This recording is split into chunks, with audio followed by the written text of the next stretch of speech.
الرحمن الرحیم الحمد للہ رب العالمین والصلاة والسلام علی سید المرسلین وخاتم النبیین ابی القاسم مصطفیٰ محمد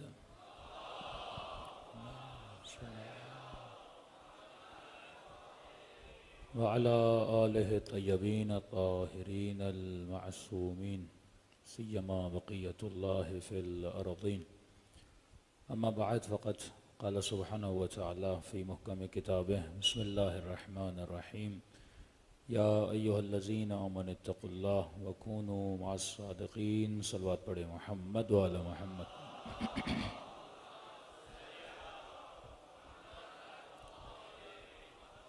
دعا ہے پروردگار عالم ہم سب کی عبادتوں کو اپنی بارگاہ عالی میں قبول فرمائے، اور جو مقصد طہارت لے کر ان مجالس میں تشریف لاتے ہیں خدا ان مقاصد میں بھی ہم سب کو کامیابیاں کامرانیاں نصیب فرما دے۔ مسلسل عرض کر رہے ہیں کہ مقصد مجلس عزا، مقصد عزاء حسینی یہ ہے کہ ہمارے معاشروں میں رنگ اصحاب حسین پایا جائے، کیونکہ وہ مسلمان تباہی کی طرف چلا جاتا ہے جس مسلمان میں رسول گرامی، اہل بیت رسول اور اصحاب باوفا اور مخلص رسول خدا کی صفات نہ پائی جاتی ہوں۔ ایک ہی نبی کے گھر میں 4 بیٹے ہیں، ایک بیٹا نیکی کی طرف جاتا ہے، ایک بیٹا برائی کی طرف جاتا ہے۔ ابتداء خلقت میں خدا نے ہر تعصب کو مٹاتے ہوئے کہ ہمارے ہاں تو یہ ہے نا کہ فلاں کی نسبت فلاں صاحب سے ہے، ابتداء خلقت اللہ نے یہ پیغام دیا کہ شیطان کے شر سے بچو، اپنے نبی کو جنت سے نکال کے زمین کی طرف بھیجا صرف ایک ترک اولا کی وجہ سے، اور زمین پہ بھیجنے کے بعد بھائی بھائی کا قاتل بنتا ہے، یہ سمجھانے کے لیے کہ جب دنیا میں آ گئے اب یہ دنیا حرص کا نام ہے، دنیا لالچ کا نام ہے۔ مطلب ابتداء خلقت میں باپ بھی نبی ہے، ماں بھی زوجہ نبی ہیں۔ اب آپ سوچیں گے نا کہ پھر تربیت میں کون سی کمی تھی کہ جن کو پال نبی رہے، تو نبی کا بیٹا اگر گمراہ ہو سکتا ہے تو نبی کا صحابی کیوں نہیں؟ اس میں قطعاً خدا نے کوئی تعصب نہیں دکھایا کہ یوسف بھی نبی کا بیٹا ہے، اس کے بھائی بھی اسی نبی کے بیٹے ہیں، اپنے بھائی کو کنویں میں اتار رہے ہیں۔ یہ اللہ ہمیں سمجھانے کے لیے پیغام دے رہا ہے کہ ہدایت کا دروازہ، گمراہی کا دروازہ سب کے لیے کھلا ہے۔ یہ دنیا اختیار کی دنیا ہے، یہاں جبر نہیں ہے، اور خود کہا لن تجد لسنت اللہ تبدیلا، اللہ کی سنت بھی کبھی بدلتی نہیں ہے۔ بڑے سے بڑا آیت اللہ، بڑے سے بڑا مولوی، بڑے سے بڑا ولی، بڑے سے بڑا مرشد و سید اور یہ کہے کہ نہیں جناب میرے بیٹے تو گمراہ نہیں ہوں گے، تو آپ کہیں کہ جب آدم کا بیٹا گمراہ ہو سکتا ہے تو آپ کا بیٹا کیوں نہیں ہو سکتا؟ جب جناب یوسف یہ کہیں کہ الا من رحم ربی، اگر خدا مجھ پہ رحم نہ کرتا فلیعوذ باللہ، اس گناہ میں گرفتار ہو جاتا۔ جہاں ید خدا آ جائے، جہاں دست خدا بیچ میں آ جاتا ہے تو انسان گناہوں سے بچ جاتا ہے، لیکن یہ انسان ضعیف ہے۔ حضرت نوح کا بیٹا، حضرت نوح کی بیوی، یہ قرآن مثالیں دے رہا ہے کہ نبی کی زوجہ بھی گمراہ ہو سکتی ہے، نبی کا بیٹا بھی گمراہ ہو سکتا ہے، نبی کے اصحاب بھی گمراہ ہو سکتے ہیں۔ اتنی مثالیں خدا دے رہا ہے، کن کے لیے؟ صاحبان عقل کے لیے۔ کن کے لیے؟ صاحبان شعور کے لیے۔ پہلی مثال آدم کی دی کہ نبی کا بیٹا گمراہ ہو سکتا ہے، پھر دوسری مثال نوح کی دی کہ نوح کی بیوی گمراہ ہو سکتی ہے، پھر تیسری مثال بھائیوں کی دی کہ بھائی بھی بھائی کا دشمن ہو سکتا ہے، قتل کر سکتا ہے، پھر تیسری مثال پروردگار عالم کس کی دے رہا ہے کہ یہ بات ذہن میں رکھ کہ صحابی بھی گمراہ ہو سکتا ہے۔ کس نے حضرت عیسیٰ کی چغلی لگائی تھی؟ وہ کون تھا؟ قرآن کہتا ہے عذاباً، خدا نے اس کی شکل حضرت عیسیٰ جیسی بنا دی کہ قوم کو یہ شبہ ہوا کہ حضرت عیسیٰ ہیں اور ان کو سولی پہ چڑھا دیا۔ یعنی اگر خدا معجزہ نہ کرتا تو حضرت عیسیٰ سولی پہ چلے جاتے۔ شکایت کرنے والا کون تھا؟ ان کا اپنا صحابی تھا. تو قرآن کی روشنی میں نبی کا بیٹا بھی گمراہ ہو سکتا ہے, نبی کی بیوی بھی گمراہ ہو سکتی ہے, بھائی بھی بھائی کو قتل کر سکتا ہے, اور نبی کا صحابی بھی گمراہ ہو سکتا ہے. تو یہ درس خدا نے دیا کہ انسان گمراہی سب کے لیے ہے. پروردگارا تمہاری دربار میں قیمت کس کی ہے؟ فرمایا ان اکرمکم عند اللہ اتقاکم. بس خدا کی دربار میں نہ رنگ نہ نسل نہ حسب نہ نسب دیکھا جاتا ہے, اللہ یہ دیکھتا ہے کس کے وجود میں تقوی الہی ہے. قد افلح من زکاہا وقد خاب من دساہا. کامیاب وہ ہے جس نے اپنے نفس کو قابو کیا, کامیاب وہ ہے جس نے اپنی تقوی کو سنبھالا, کامیاب وہ ہے جس نے نفس کی مینجمنٹ کی. لہٰذا اللہ کی دربار میں رنگ اور نام و نسل کو نہیں دیکھا جاتا, اللہ یہ دیکھتا ہے کس نے حکم خدا کی اطاعت بجا لائی ہے. صلوات پڑھے محمد والے محمد.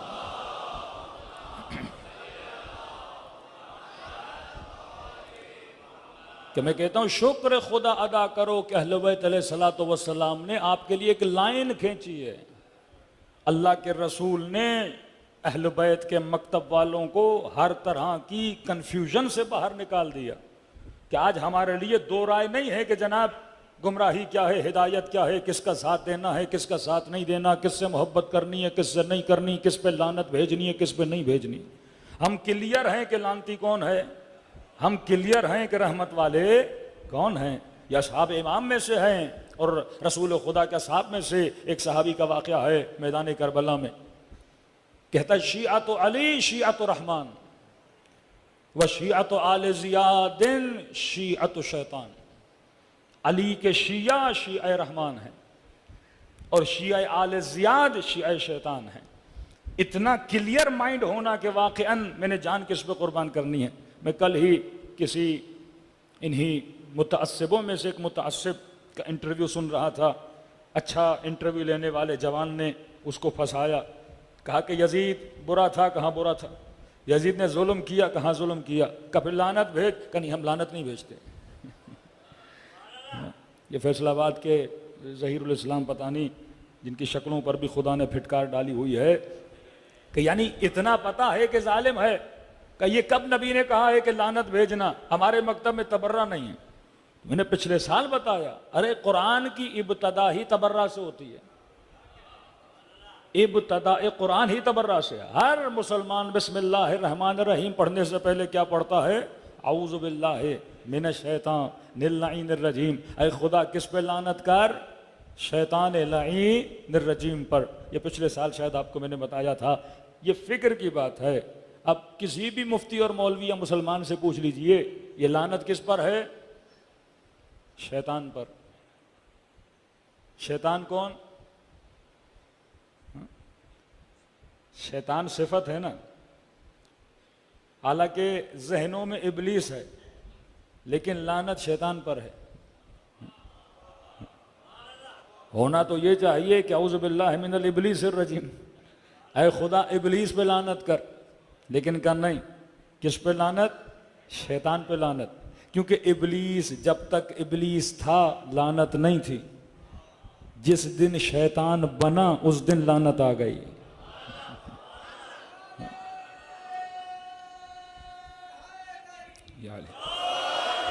ذرا اور کھول. نو کی بیوی جب تک بیوی تھی لعنت نہیں تھی, جس دن شیطان بنی اس دن لعنت پڑ گئی. آدم کا بیٹا جب تک اپنی حدود میں تھا لعنت نہیں تھی, لیکن جس دن شیطان بنا لعنت آ گئی. لعنت تبھی آتی ہے جب تم شیطانوں والے کام کرتے ہو. نسبت کوئی بھی ہو, چاہے بیٹا ہو, چاہے صحابی ہو, چاہے بیوی ہو, چاہے بھائی ہو, نسبتوں کو بچا کے رکھے گا تو لعنت نہیں ہوگی. لیکن جس دن سے شیطان والے کام کرے گا تو ہر مسلمان جب کہے گا اعوذ باللہ من الشیطان الرجیم, یہ لعنت ہر اس شیطان پہ جاتی ہے جو ابلیس کے کردار پہ چلا کرتے ہیں.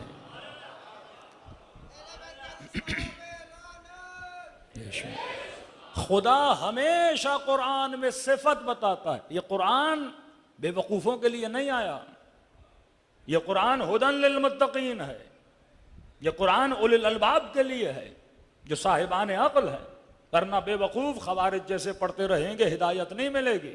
یہاں قرآن پڑھیں گے یا علی کے مقابلے میں آئیں گے، یہاں قرآن پڑھیں گے یا حسین کے مقابلے میں آئیں گے۔ یہ قرآن اسے ہدایت دیتا ہے جو حبیب ابن مظاہر جیسا ہو، جو نافع ابن ہلال جیسا ہو، جو عباس علمدار جیسا ہو، جن کو صحبت ملی اہل بیت کی، بصیرت ملی اور قرآن کو مائے ہدایت سمجھا تو خدا ہدایت دیتا ہے۔ تو قرآن کبھی بھی نام نہیں لیتا، قرآن صفت جنگ صفت ہے۔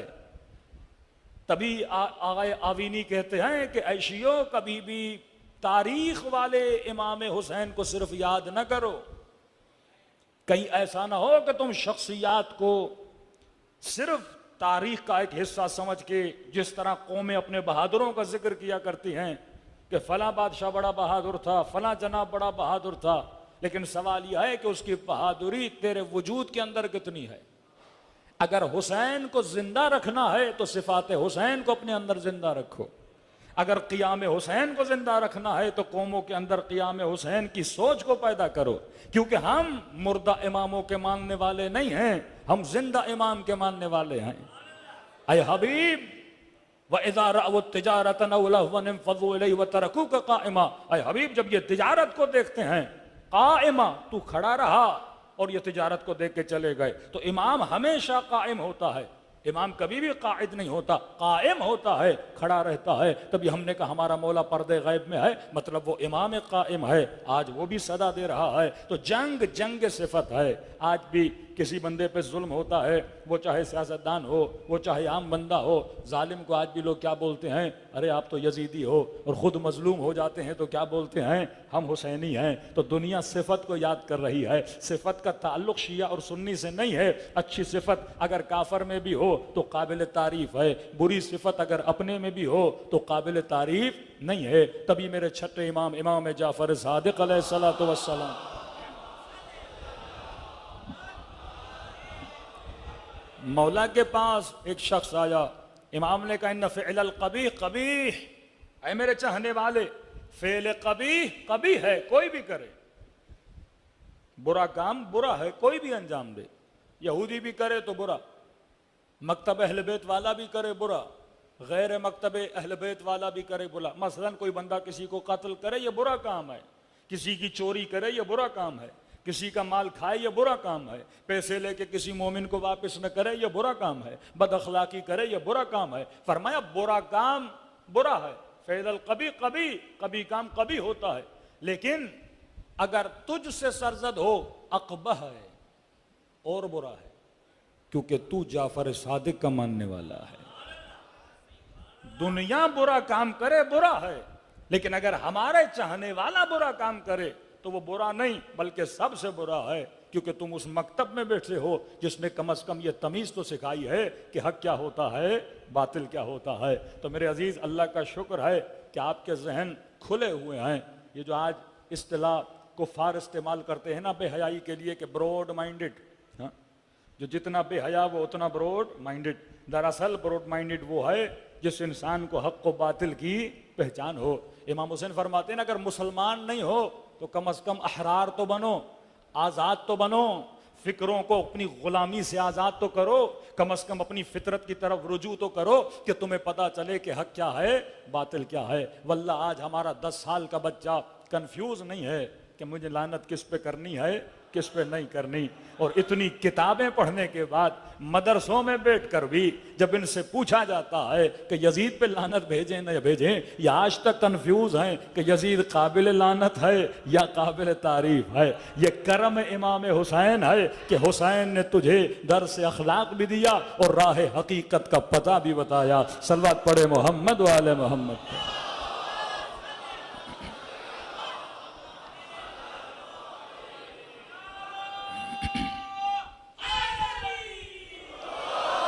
صلوات پڑھے محمد۔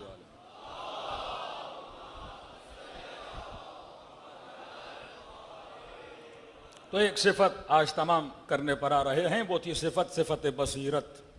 یہ بصیرت حسینی ہے، آپ کو یہ بصیرت علوی ہے، یہ بصیرت زینبی ہے کہ آپ کی آنکھیں کھلی ہیں اور آپ کو پتا ہے حق کیا ہے باطل کیا ہے۔ مطلب ایک ہندو کو بھی پکڑ کے لاؤ، اسے بولو کہ ایک بندے نے اتنا ظلم کیا، وہ بھی کہے گا لانتی تھا۔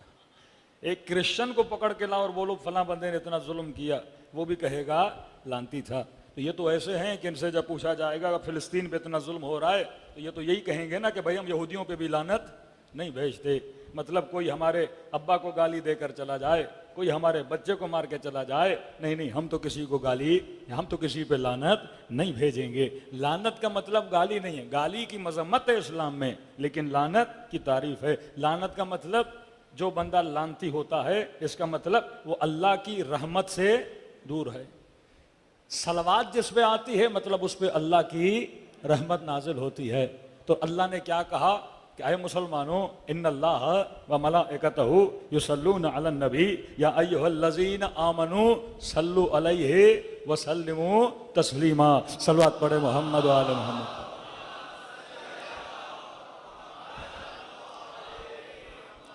کسی نے کہا کہ مولانا اس درود میں آل تو نہیں ہے؟ میں نے کہا درود ابراہیمی ہم پڑھتے ہیں، آپ پڑھتے ہو؟ درود ابراہیمی پڑھتے ہیں، اس میں آل ہے، لیکن کہتے ہیں اس میں آل نہیں ہے۔ تو جس طرح ابراہیم پر اور ابراہیم کی آل پر، اسی طرح محمد پر اور محمد کی آل پر دن رات کوئی بھیجے نہ بھیجے، اللہ کہہ رہا میں بھیج رہا ہوں، میرے ملائک بھیج رہے ہیں۔ تو جس طرح خدا محمد اور آل محمد پر صلوات بھیج رہا ہے، اسی طرح خدا دشمن محمد اور آل محمد پہ دن رات لعنت بھی بھیج رہا ہے۔ کوئی بھیجے نہ بھیجے فرق نہیں پڑتا، پر اللہ کے ملائک بھیج رہے ہیں، خود خدا بھیج رہا ہے، کیونکہ یہ عالم میں دو ہی چیزیں ہیں، یا خیر ہے یا شر ہے۔ اب یہ میں نے فیصلہ کرنا ہے کہ میں نے زندگی خیر کے ساتھ گزارنی ہے یا شر کے ساتھ گزارنی ہے۔ اب یہ آپ نے فیصلہ کرنا ہے کہ حسین خیر ہے یا یزید خیر ہے، شر کہاں ہے۔ بس یہ اگر اٹل فیصلہ ہو گیا، اگر مائنڈ کلیئر ہو گیا کہ میں نے زندگی خیر کے ساتھ گزارنی ہے، اچھا جناب اگر آپ کو یزید خیر لگتا بھی ہے، ہمیں 10 صفات یزید کی بتا دیجئے، اصلاً جن جن کو مانتے ہو ان کی 10 صفات بتا دیجئے۔ یہاں آپ صفات بتانا شروع کریں یا ہم لسان نبی سے حسین کی صفات بتانا شروع کر دیں گے؟ صلوات پڑھے محمد و آل محمد۔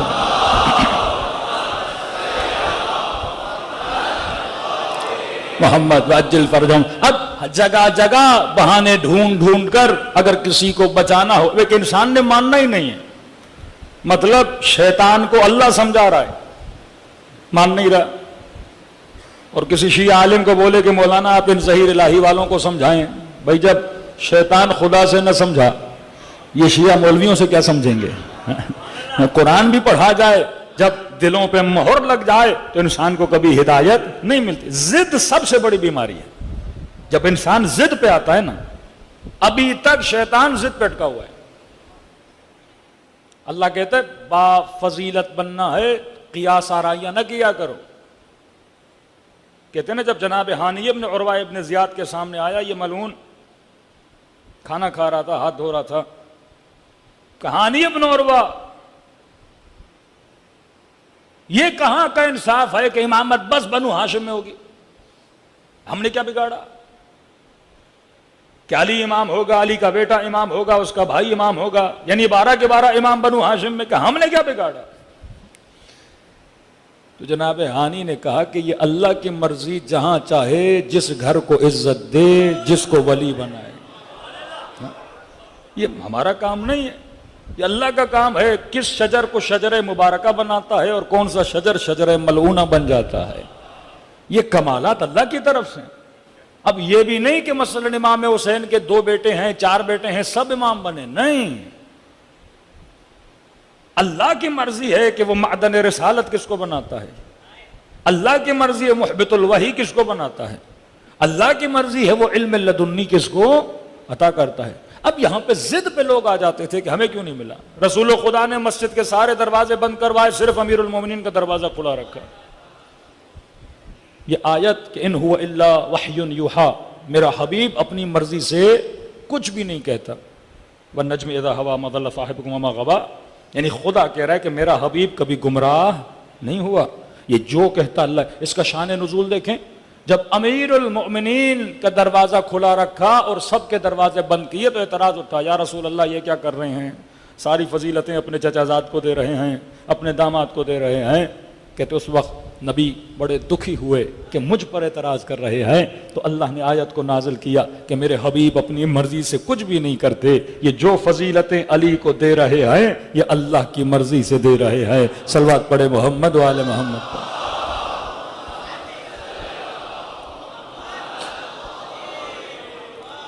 یہ قیاس کی بیماری شیطان کے اندر تھی کہ مجھے آگ سے بنایا، اسے مٹی سے بنایا، لہٰذا آگ زیادہ طاقتور ہے، لہٰذا کسے مقام ملنا چاہیے، مجھے ملنا چاہیے۔ ابتداء خلقت میں جو جھگڑا تھا وہ یہی تھا کہ مجھ میں کیا کمی ہے، مٹی والے کو آپ بنا رہے ہو اور میں آگ والا ہوں، مجھے نہیں بنا رہے۔ خدا نے آدم کی جو برتری اور خلافت کی نشانی جو وہاں پہ بتائی وہ کون سی چیز تھی؟ وَعَلَّمَ آدَمَ الْأَسْمَاءَ كُلَّهَا۔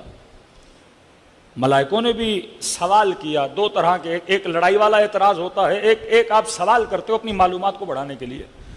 مثلا رسول خدا کہتے ہیں نماز واجب ہے، کہیں کہ حجاب واجب ہے، کہیں کہ زکوٰۃ واجب ہے۔ اب ہو سکتا ہے کوئی پوچھے کہ یا رسول اللہ پیسہ میں نے کمایا، میں کیوں دوں غریب کو؟ محنت میں کر رہا ہوں، میں کیوں دوں غریب کو؟ صبح سے شام تک پسینہ میں بہاؤں اور اپنی کمائی کا 20% غریبوں کو دوں، بھائی جائے خود کمائے، میں اپنا پیسہ کیوں دوں؟ آتے تھے، اعتراض کرتے تھے۔ ایک اعتراض ہے برائے فہم، سمجھنے کے لیے، اور جب سامنے سے دلیل آئے عقل مند بندہ دلیل کو مان کر قانع ہو جاتا ہے۔ ہمارے استاد نے بڑا پیارا جواب دیا تھا، کہا کہ مثلا اگر چیز میری ہے تو اس کا مطلب میں ہی یوز کروں، پیسہ میں نے کمایا میرا ہے تو لہٰذا میں ہی یوز کروں، میں کسی غریب کو کیوں دوں؟ تو انہوں نے کہا دیکھ، جب آپ اس دنیا میں پیدا ہوئے تو اللہ نے ماں کے سینے میں دودھ رکھا، دودھ کس کا تھا؟ ماں کا تھا، کس کے لیے؟ تیرے لیے۔ خدا کبھی کبھی کسی کی چیز کسی کے ہاں رکھتا ہے،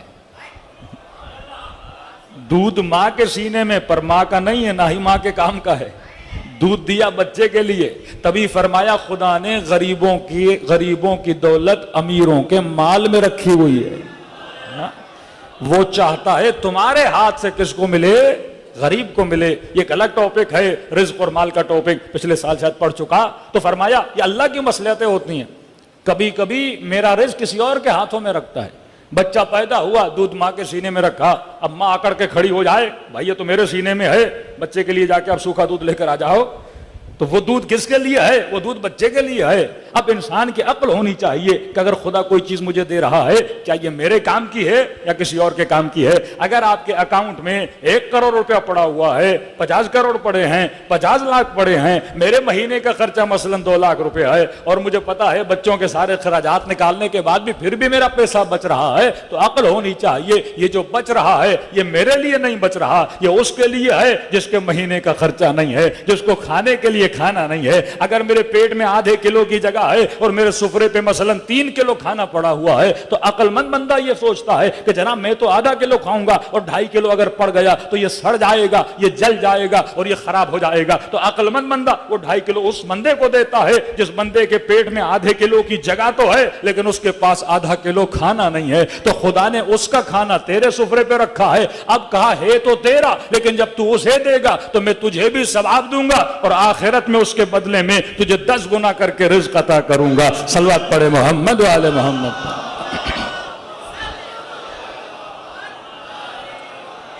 تو بندہ اگر صاحب بصارت ہو، اگر بصیر ہو، وہ خیر کو بھی سمجھے گا، وہ شر کو بھی سمجھے گا، اسے یہ بھی پتا چلے گا میں نے محبت کس سے کرنی ہے، اسے یہ بھی علم ہوگا کہ میں نے نفرت کس سے کرنی ہے۔ آج سب سے بڑا مسئلہ انہی محبتوں اور نفرتوں کا ہے۔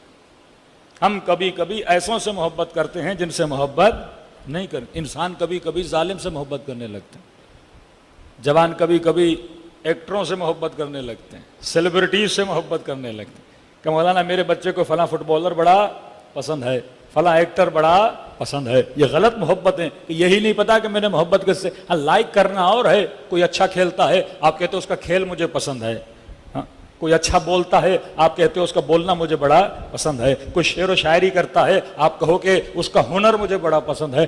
ہنر کی تعریف کرنا کوئی بڑی بات نہیں ہے، لیکن محبت کرنا، کیونکہ جب آپ محبت کرو گے آپ اس کو فالو کرو گے، اب وہ گندا ہوگا تو گندگی میں چلے جاؤ گے۔ تبھی فرمایا جالس العلماء، نیک لوگوں کے ساتھ بیٹھو، متقیوں کے ساتھ بیٹھو، صلحاء کے ساتھ بیٹھو، زہداء کے ساتھ بیٹھو، اہل بیت کی محفلوں میں بیٹھا کرو۔ اس سے کیا ہوگا؟ جب محبت اچھی آئے گی تو تمہارا کردار کیا ہو جائے گا؟ اچھا ہو جائے گا۔ شمر ایک دن میں شمر نہ بنا، یزید ایک دن میں یزید نہ بنا۔ یزید کی صحبت دیکھو تب یزید بنا، اور علی اکبر کی صحبت دیکھو تبھی علی اکبر بنا۔ ارے اہل بیت کے گھروں میں اکبر کیوں نکلتے ہیں اور ان کے گھروں میں یزید کیوں نکلتے ہیں؟ یہ صحبتیں بتا رہی ہیں کہ کسی کی صحبت ایسی تھی جس نے کسی کو یزید بنا دیا، اور کسی کی صحبت ایسی تھی کسی کو اکبر بنا دیا، کسی کو قاسم بنا دیا، کسی کو عباس علمدار بنا دیا۔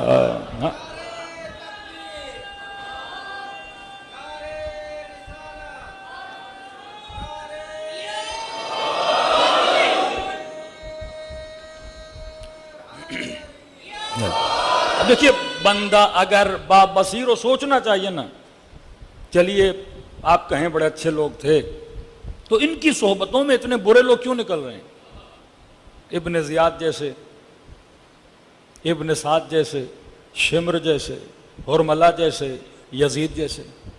اور مسلمان ذرا اس طرف آ، یہاں حبیب ملتا ہے، یہاں قاسم ملتا ہے، یہاں اکبر ملتا ہے، یہاں مسلم ابن عقیل ملتا ہے، یہاں نافع ابن ہلال ملتا ہے، یہاں مسلم ابن اسجا ملتا ہے، یہاں میثم تمار ملتا ہے، یہاں کمیل ملتا ہے۔ اب اپنی عقل سے فیصلہ کرنا کہ تم نے کس کی صحبت میں جانا ہے۔ میں مثال دے رہا ہوں آسان کر کے تاکہ نئی نسلیں، نئے نوجوان جو واقعاً مکتب اہل بیت کو پڑھنا چاہتے ہیں، دیکھیے آپ کے مثلاً کراچی میں دو اسکول ہوں، ایک اسکول سے مثلاً قائد اعظم جیسے لوگ نکلیں، فاطمہ جناح جیسے لوگ نکلیں، اس اسکول سے علامہ اقبال جیسے لوگ نکلیں۔ دوسرا اسکول ہو جہاں ضیاء جیسے لوگ نکلیں، نواز شریف جیسے لوگ نکلیں، رانا ثناء اللہ جیسے لوگ نکلیں، تو آپ داخلہ کس اسکول میں کرواؤ گے؟ جس اسکول میں پڑھے لکھے باشعور استعمار کے مقابلے میں کھڑے ہونے کی ہمت والے شجاع لوگ ہوں، تو آپ کہو کہ میں نے بچہ اس اسکول میں ڈلوانا ہے۔ تو آج امت کو دعوت ہے، آپ چھوڑ دیجئے مفتیوں کو، مولویوں کو، مجھے بتائیے اپنے بچے کا داخلہ کس اسکول میں کراؤ گے؟ جس اسکول سے یزید نکلا، جس اسکول سے ابن سعد نکلا، جس اسکول سے ابن زیاد نکلا، یا جس اسکول سے شمر نکلا، یا اس اسکول میں داخلہ کرواؤ گے جہاں سے اکبر جیسے جوان نکلے، قاسم جیسے جوان نکلے؟ یہ بندے کی عقل کا فیصلہ ہے۔ ہم اپنے بچوں کو حسین کے اسکول میں ڈالتے ہیں، ہم اپنے بچوں کو علوی اسکول میں، غدیری اسکول میں، عاشیرائی اسکول میں لاتے ہیں تاکہ یہ بچے جب بڑے ہوں تو ان کے ذہنوں میں جو کردار، جو رول ماڈل بنا ہو وہ کون ہو؟ حسین ابن علی جیسا ہو۔ تمہارے اندر اتنی ہمت بھی نہیں کہ برے کو برو کہہ سکو، اتنی ہمت بھی نہیں جس پہ اللہ نے لعنت بھیجی ہے اس پہ لعنت بھیج سکو، اتنی ہمت بھی نہیں جس نے نبی کو تکلیف دی۔ ارے یہ تو حدیث اپنی زوجہ کو کہہ رہے ہیں نا، یہ مٹی تمہیں دے کر جا رہا ہوں، اور جب یہ لال رنگ کی ہو جائے تو سمجھ جانا اس دن میرے حسین کو قتل کر دیا جائے گا۔ کبھی گلے کا بوسہ لے کر کہہ رہے ہیں میرا یہ لال، جس کا گلا کاٹا جائے گا، جس کے لیے کہیں ان الحسن والحسین سیدہ شباب اہل الجنہ، یہ جنت کے جوانوں کے سردار ہیں، اور ایک سردار کا گلا کاٹا جائے تو اس کے بدن پر 70 تیر مارے جائیں۔ اب یہ تمہارا فیصلہ ہے، یہ عقل کا فیصلہ ہے، یہ صاحب بصیرت والے لوگوں کا فیصلہ ہے کہ ہم نے حق کے راستے پہ چلنا ہے یا باطل کے راستے پہ چلنا ہے۔ آج بھی کربلا چل رہی ہے، آج بھی ایک لشکر یزید دعوت دے رہا ہے، آج بھی ایک لشکر حسین دعوت دے رہا ہے۔ یہ میں نے فیصلہ کرنا ہے کہ میں نے کس راہ پہ چلنا ہے۔ تبھی فرمایا ان الحسین مصباح الہدی و سفینۃ النجات، یہ حسین کشتی نجات ہے، یہ حسین چراغ نجات ہے، یہ حسین کی کشتی کشتی نوح کی طرح ہے۔ فرمایا صرف کشتی نہیں ہے، یہ چراغ ہدایت بھی ہے اور تجھے جنت تک دروازے پر لے جانے والی کشتی بھی ہے۔ تو کہا آؤ حسین کی کشتی پہ سوار ہو جاؤ، اس کشتی کے علاوہ اس زمانے میں کوئی ہدایت کی کشتی نہیں ہے۔ صلوات پڑھے محمد و آل محمد۔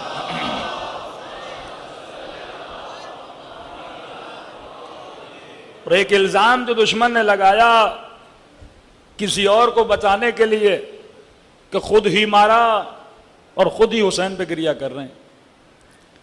کہ کوفی کون تھے؟ الزام لگا لیا کوفی سارے کیا تھے؟ شیعہ تھے. 20 سال کا فاصلہ ہے شہادت امام حسین میں اور صلح امام حسن میں. 41 ہجرہ صلح امام حسن، 61 ہجرہ شہادت امام حسین. اب یہ دیکھنا ہوگا کہ ان 20 سالوں میں کوفے پہ کون سے حالات ڈگمگائے. کہ امیر المومنین نے جب کوفے میں حکومت بنائی اور جب مولا علی شہید ہوئے، پھر امام حسن نے اعلان حکومت کیا، پھر وہ مسائل، پھر صلح. اس صلح کے بعد امام حسن کوفہ چھوڑ کے مدینے چلے گئے. کوفہ پورا یعنی رسماً امیر شام خلیفہ بنے، پہلے والی تھے، گورنر تھے، لیکن رسماً کیا بن گئے؟ اب خلیفۃ المسلمین بن گئے، پورے بلاد اسلام کے خلیفہ بنے. سب سے پہلا کام انہوں نے جو کیا، انہوں نے کوفے سے جتنے امیر المومنین کے چاہنے والے تھے ان کو نکالا گیا.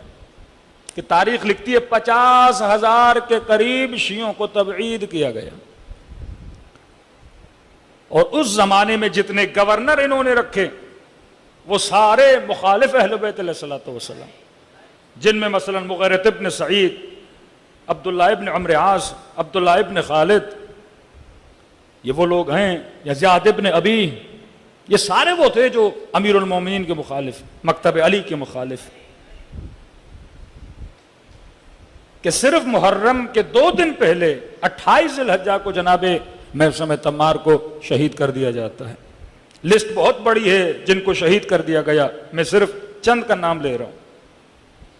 محسن تمار شہید کر دیے گئے. جناب حجر ابن عدی اپنے 8 ساتھیوں کے ساتھ کہ شام میں جن کی قبر کو نبش کر دیا گیا. یہ بھی صحابی رسول ہیں کیونکہ عاشق امیر المومنین تھے. 2 بیٹوں کے ساتھ ان کا بھائی بھی اس میں شامل. 8 لوگ تھے جن کو شہید کر دیا گیا. انس ابن حارث، بہت سارے ایسے اصحاب. ایک تو وہ تھے جن کو زندان میں ڈالا، ان کی بیوی کو بھی زندان میں ڈالا، ان کا سر قلم کیا اور اسی زندان میں اس سر کو ان کی زوجہ کی طرف بھیجا گیا. تو عملاً پورے کوفے سے شیعیان امیر المومنین کو کیا کر دیا گیا تھا؟ بے دخل کر دیا گیا تھا. شیعہ نہیں تھے. کوفے میں 3 طرح کے لوگ رہتے تھے. پہلا طبقہ کوفے میں جو سب سے اکثریت میں تھا وہ عثمانیوں کا طبقہ تھا، شیعت عثمان بولتے تھے ان کو. دوسرا طبقہ شیعت علی. تیسرا طبقہ خوارج کا جو بہت قلت میں تھا، امیر المومنین نے تقریباً سب کو مار دیا تھا. شیعت علی کا طبقہ بہت کم، جس میں جناب ہانی، جس میں جناب مسلم ابن اوس حجاج، جس میں جناب حبیب، جس میں جناب محسن تمار، یہ چند لوگ آپ سنتے ہیں. یہ وہ طبقہ ہے جو کوفے میں بچا ہوا تھا. کہ میں نے کہا کہ انتقام امام حسین جب توابین کا لشکر بنا تو یہ لشکر کوفے سے نہیں بنا، مدائن سے انہوں نے لوگ منگوائے. کیونکہ مدائن میں زیادہ شیعہ ہجرت کر کے گئے تھے. جب حالات ان کے اوپر سخت ہوئے تو اکثریت عثمانیوں کی تھی، کہ جس میں سب سے بڑی مثال جناب زہیر کی ہے. کیونکہ یہ مکتب عثمانی یعنی خلافت جناب عثمان کے ماننے والے جو تھے. جناب زہیر کو کہا الست بعثمانی ہے، اے زہیر، جب مقابلے میں آئے نا کہا کیا تو عثمانی نہیں تھا؟ تو جناب زہیر نے کہا میں تھا، لیکن اللہ نے ہدایت دی، اب دامن حسین کے پاس بیٹھا ہوا ہوں. کہ جس کے لیے امام فرماتے ہیں کہ مومن آل فرعون، جناب زہیر کے لیے کہا کہ تمہاری مثال مومن آل فرعون کی طرح ہے، کہ تھا اس لشکر میں لیکن بعد میں آ گیا موسیٰ کے لشکر میں. تو بھی فلاں دھڑے میں تھا لیکن آخر میں کس کے ساتھ آ گیا؟ حسین ابن علی کے ساتھ آ گیا. صلوات پڑھے محمد و آل محمد.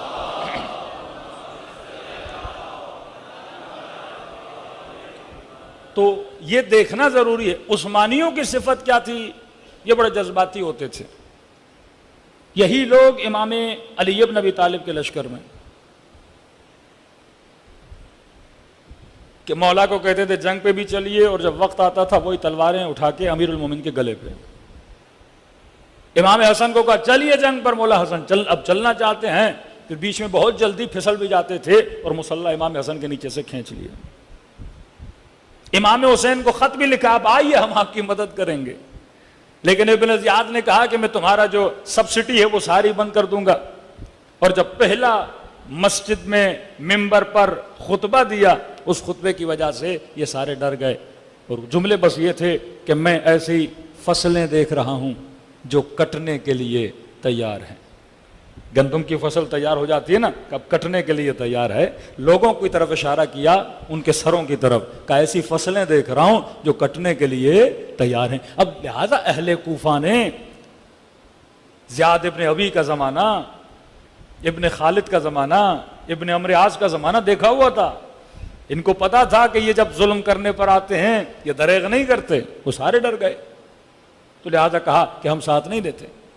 یہ سارے جو مقابلے امیر المومنین میں آئے، اگر شیعہ علی تھے تو کیوں کہہ رہے تھے بغضاً لابیک؟ علی کے شیعہ میں کہ دل میں بغض ہوتا ہے، وہ ڈر کے مارے چلو جنگ پہ چلا جائے، لیکن یہ جملہ بولے گا بغضاً لابیک، آپ کے بابا کے بغض میں آپ سے لڑنے کے لیے۔ یہ 20 سال کی ٹریننگ تھی اس شہر کی، جس ٹریننگ کی وجہ سے، جس تفکر کی وجہ سے ان لوگوں کی محبت اور نفرت کیا ہو گئی تھی، مکس ہو گئی تھی، ان کو نہیں پتا چلا۔ جو واقعاً شیعت علی ابن ابی طالب تھے ان کی تعداد بہت کم تھی، وہ بھی اہل کوفہ ہیں، ان کی بھی تعریف ہے کہ میں نے کل شاید کسی مجلس میں ذکر کیا، ایک طرف سے حبیب آ رہے تھے، ایک طرف سے میثم تمار آ رہے تھے، ایک جانتے تھے کہ ہم شہید ہوں گے۔ حبیب نے کہا میثم میں دیکھ رہا ہوں تجھے فلاں کے گھر کے دروازے کے درخت پر لٹکایا جائے گا اور مارا جائے گا۔ میثم نے کہا آپ یہ دیکھ رہے ہو، میں بھی یہ دیکھ رہا ہوں کسی کوفے کے شہر میں آپ کا سر نوکے نیزہ پر ہوگا۔ لوگ کہنے لگے کہ یہ کیسی باتیں کر رہے ہیں کہ تو بھی مارا جائے گا، میں بھی مارا جاؤں گا۔ اتنے میں ایک تیسرا شخص آیا، اسے کہا کہ ہم نے دیکھا کہ یہ بڑی بڑی باتیں کر رہے تھے۔ اس نے کہا یہ دو کون تھے؟ کہ ایک کا نام حبیب تھا، ایک کا نام میثم تمار تھا۔ کہ وہ سچ کہہ رہے ہیں، مجھے یہ بھی بتایا گیا ہے کہ جب حبیب کا سر آئے گا جو لانے والا ہوگا اسے 100 درہم انعام بھی دیا جائے گا۔ یہ جناب میثم تمار تھے جنہوں نے جناب مختار کو زندان میں بتایا تھا کہ مختار کیا ہوگا۔ تھوڑی جناب مختار کی مذمت بھی کی امام حسن والے معاملے میں، ہدایت دی جناب مختار کو جناب میثم تمار نے اسی زندان میں۔ تو کچھ ایسے شیعہ بھی تھے، مسلم ابن اوسجا جیسے شیعہ، اکابر ایک بعض اصحاب رہتے تھے اس شہر میں جنہوں نے کربلا پہنچ کے امام حسین کی مدد کی۔ تو اگر تاریخ کے پہلو میں دیکھا جائے، اللہ عمومی طور پر اگر لفظ شیعہ، لیکن عقیدتاً جسے بولا جاتا ہے شیعہ، وہ بہت انگلیوں پہ گننے کے برابر تھے۔ اکثریت جو اس شہر میں رہنے والے تھے وہ شیعت و عثمان کے عقیدے رکھنے والے تھے۔ یا آپ امام حسین کے جملے بھی دیکھیں کہ کربلا کے میدان میں کہ یا شیعت آل ابی سفیان، یہ مولا کا جملہ ہے کہ اے شیعہ آل ابی سفیان، یہ نہیں کہتے اے شیعت علی۔ اب ظاہر ہے جو مولا کے مقابلے میں آئے گا اس کا تعارف حسین کروائے گا، آج کا کوئی مفتی نہیں کروائے گا۔ مولا کہہ رہے ہیں میرے جو مقابلے میں ہے وہ شیعت آل ابی سفیان ہے، اور اس لشکر والے جب ان کے مقابلے میں جاتے ہیں تو اپنا تعارف کس سے کرواتے ہیں؟ شیعت علی ابن ابی طالب سے کرواتے ہیں۔ صلوات پڑھے محمد و آل محمد۔